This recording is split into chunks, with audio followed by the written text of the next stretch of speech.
পটলের দোরমা বানানো শিখবে?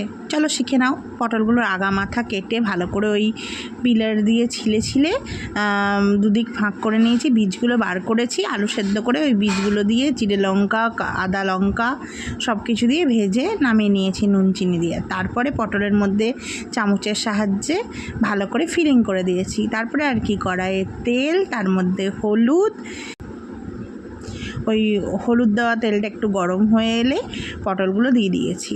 এবার আস্তে আস্তে ভাজতে থেকেছি একদম লো আঁচে রেখে, কারণ জোরে আঁচ দিলে কিন্তু হয়ে যাবে। এবার যেটা তোমরা মনে রাখবে, যে ভুলটা আমি করেছি সেটা তোমরা করো না, সেটা হচ্ছে পটলগুলোকে কিন্তু একটু বেশিক্ষণ ভাপাবে নুন জলে।